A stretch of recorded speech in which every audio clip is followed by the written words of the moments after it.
Hi everyone, we are Group 9. My name is Karin, this is Dan. And we are going to introduce you to Lukten Station. We're going to start with a short video to show you a brief history of the site and some of its problems.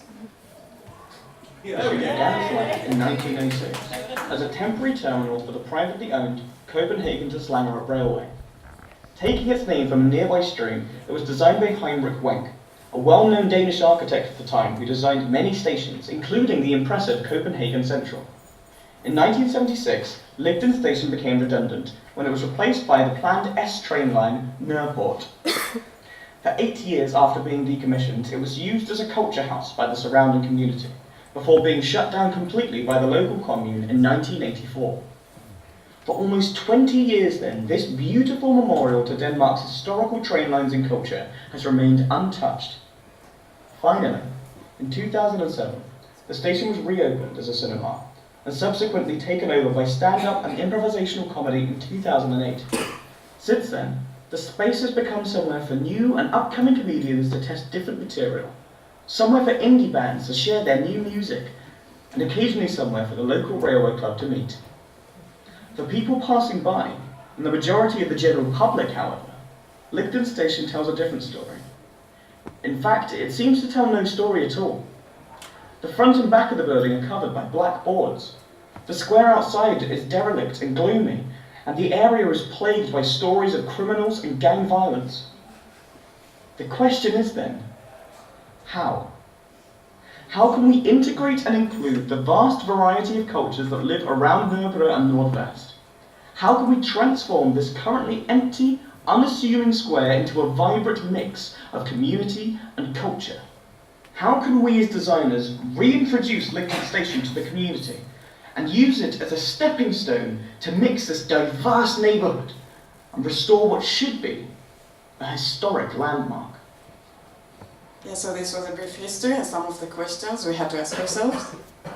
And in the end, this is the question that we came to. This is sort of like our overall problem statement. How can we design an environmentally friendly and safe solution that connects different cultures whilst maintaining the historical identity of Lukten Station? And within this problem, we identified 3 sort of key factors that we wanted to address. The first, being safety.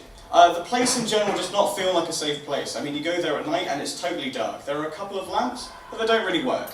Also, there's so much violence and so much gang violence being reported in the area. It paints it as a bad place. Even one of the interviewees that we interviewed, she'd seen a stabbing happen just outside the station. So it's just not a pleasant area.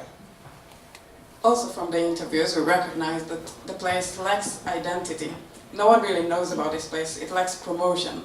And also talking from my own experience, as you can see in this picture, this is the view that I see every day when I ride my bike to the university.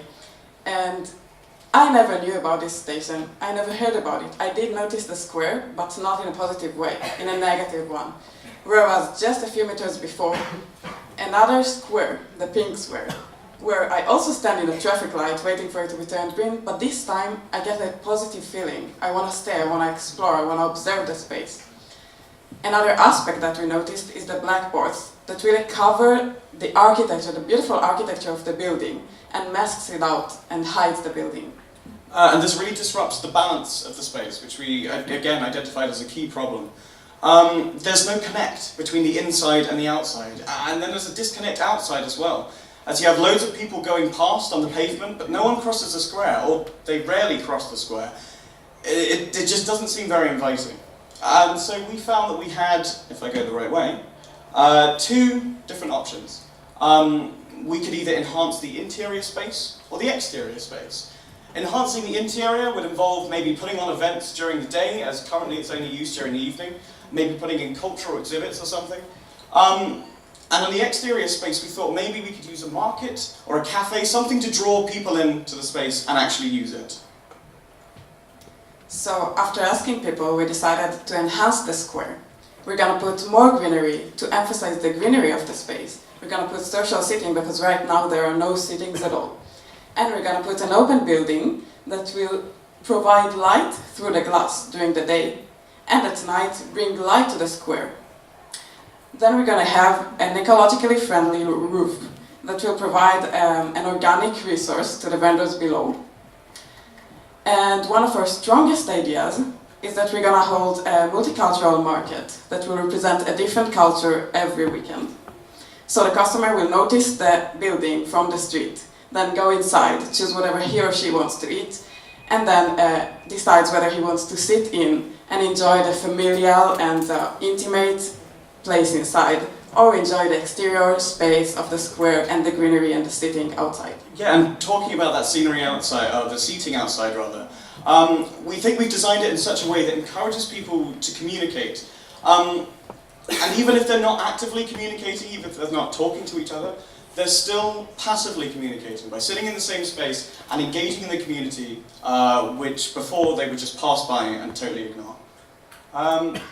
We also decided that the website, their current website just isn't up to scratch. It's not okay with like modern standards, and anyone looking online wouldn't want to read it. So we've redesigned it as something more readable, something more modern, and if it moves, there we go, something more interesting. We've also given the logo a rebrand to help like sort of define it as a station and make it look a bit interesting, something a little bit eye-catching, because currently it's just grey text. Can you speak up? Oh, you can't hear it? No. Oh, yeah, don't worry, we're almost finished, it's fine. So what does this mean for the future of Lichton Station? Having a building in the square means more people are going to be processing through it, more people are going to be moving through, which in turn will generate interest in the station itself, hopefully providing more of an audience for the people already performing. With the website, it's quite a timeless design, it's always interactive, it's always, it's very readable. You can see it and you can understand what it is, it's quite clear-cut. Yeah, but I don't know. Give me a moment. I just wanted to say, just to sum up briefly, we're taking the traditional space, we're keeping it as it is, but we're moving in something modern, we're moving in something interesting, and something that will draw the attention of people passing by. Thank you very much for listening.